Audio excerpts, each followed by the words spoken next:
Good afternoon, everybody. My name is Doug Abolt, and as a longtime employee of Consolidated Communications, I'm especially proud to be the Coals Together Chairman of the Board. We're very excited to be with you today because there's been a lot of progress, a lot of activity going on. We have a lot going for us in this area and a lot to leverage, such as safe neighborhoods with excellent school systems. Coals Together has been focused on strategic planning, developing industry partnerships, building the needed infrastructure, and recruiting top-tier talent and expertise to our team. Now, I'm going to turn the podium over to Blake Pierce to give an update on the financials. Thank you very much. As mentioned, I have the pleasure of serving as treasurer of the organization and debuting the most exciting part of our meeting today, our annual audit. So if you flip to the last couple pages, the statement activities is where I'm going to focus. Our goal is to facilitate the development within Coles County. So some of the biggest variances on the revenue side is primarily driven by some prior year grant activity, the RISE grant, the ARPA grant that we had. And then on the expense side, the corresponding expenses with the grant was a big variance, and that kind of feeds into the financial position on the next page. So I'm going to not take questions. You can email me if you'd like to have any more detail, but that is actually going to conclude my financial remarks. And I do have the pleasure of introducing our President and CEO, Rhonda Saget.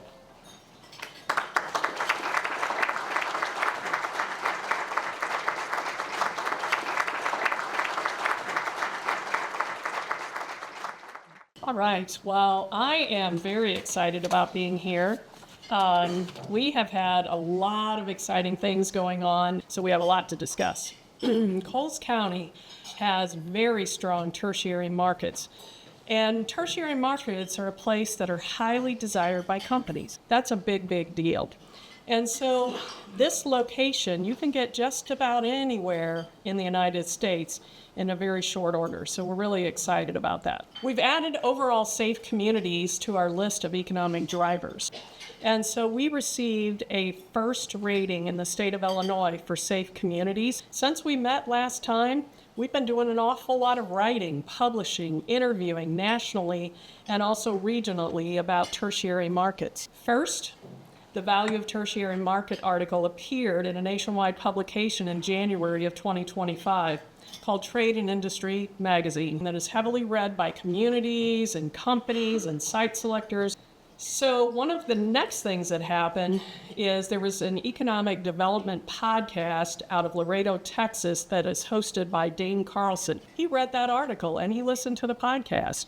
And so he invited us to be on his nationwide podcast to talk about tertiary markets in Coles County. So that was a really important big step in getting us out there nationally and internationally. Then in March 2025, another amazing thing happened. Site Selection Magazine's Governor's Cup edition ranked Illinois, I know, it's hard to believe, Illinois is a nationwide leader in getting deals done at 664.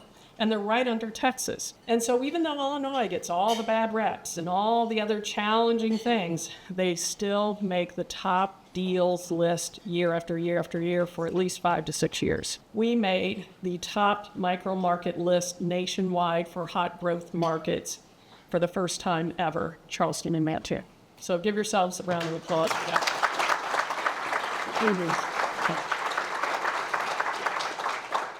Now I'd like to invite Blake Pierce, president of RK Real Estate and Development, to come up and talk about the amazing $200 million investment of Emerald Acres Complex and Walkable Retail and what's going to come next.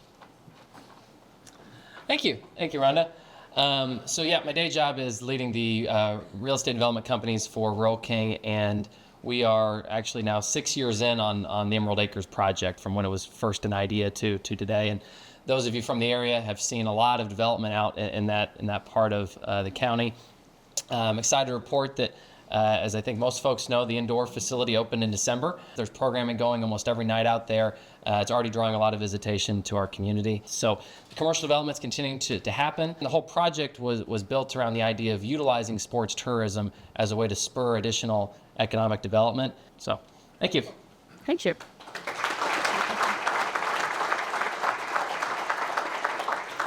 And I'd like to introduce Andrew Farron right here. He's the director of our airport. He's going to talk about all the great things that are happening. Thank you, Rhonda.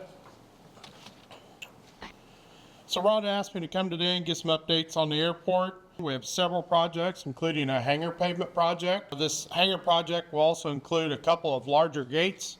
Our snow removal equipment keeps getting bigger so we can maintain the field better in the winter. So we'll get some new electric gates there. Another big development is, of course, the Rural King hangar, which we made the program. That's pretty exciting. So, Rhonda, thanks again for having us here today.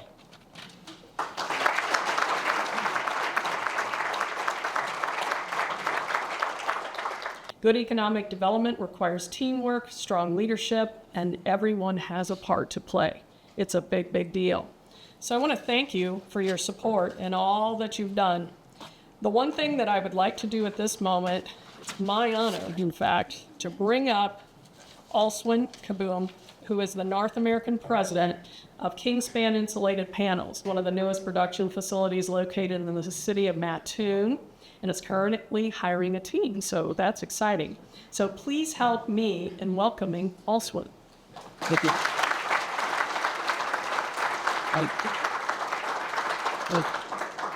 What I'd like to do today in a very brief period of time is to sort of tell you who Kingspan is, why we're here, and why we chose to be here. It's not just about products and selling and growing that way. We also want to be, of course, good neighbors here. We want to be responsible citizens in Coles County, in Mattoon in particular. So there's plenty of opportunity. But it also, I think, brings with you some responsibility, because all that construction also means there's a lot of carbon. And this is not going to be about sustainability, what we call planet passionate, but it is part of our DNA. And it's also one of the reasons we're here. So a lot of the products that we make have that in mind. And in fact, if you look sort of at our mission, is to accelerate a net zero emission built environment with people and planet at its heart. Because I think as a company, you have to do more than just sell products, generate revenue and a profit. You have to feel good about what you do. And that's what Kingspan stands for. We were net zero back in 2020. And we said, well, that's kind of nice, but we want to do better than that. And we are. And I'll tell you what we're doing here specifically in Mattoon to support that. The products we make, they're mostly exterior envelope products. So you can see on the left-hand side there, it says insulated panels. That's what we make here in Mattoon, on July. We look forward actually to inviting some of you, or I don't know if we can accommodate all of you, but hey, if you want to come, no problem. We'll have a grand opening and all that other stuff.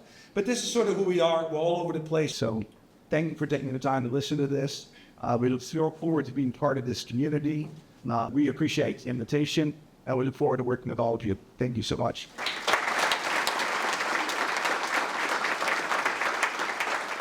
Alswin, thank you very much for that. I'm John Inyard, and I am going to take care of the next part of this day, and we'll try and get you out of here on time. I'd like to have the workforce panel come forward, if you would, please. Let's hear first from a couple of the employers about how they navigate today's complex HR world.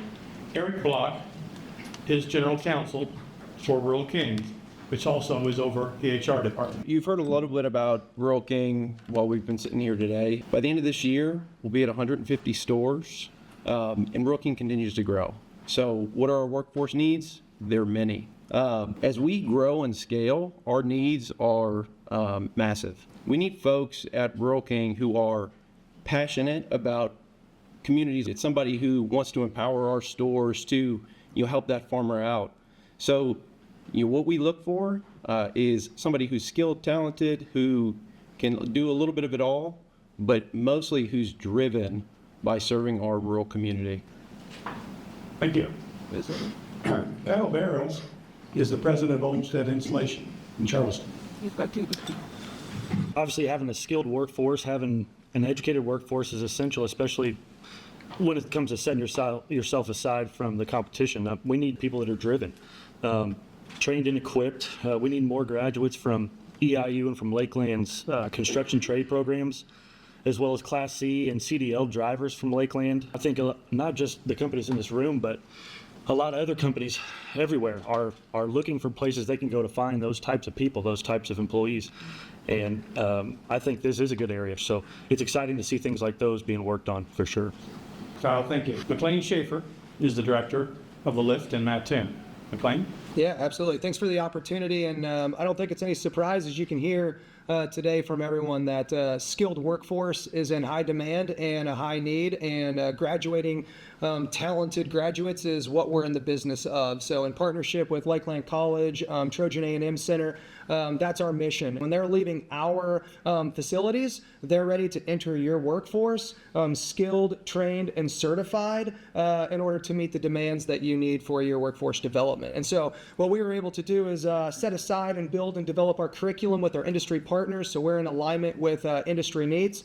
Being a Department of Labor recognized credential, the outcome for the student after they finish at LIFT and Lakeland College is their journeyman card, their certification. As they're seniors in high school working through the youth apprenticeship, they're paid an hourly wage. Their tuition barriers are removed. Their mileage is reimbursed. Their tools are paid for. They have every barrier removed that might prevent them from coming to an institution like LIFT. So that way there is no way that they can't come, get the youth apprenticeship, get the certifications, credentials that they need. So that way they're graduating from our programs, having worked for an employer in our case for 2 years.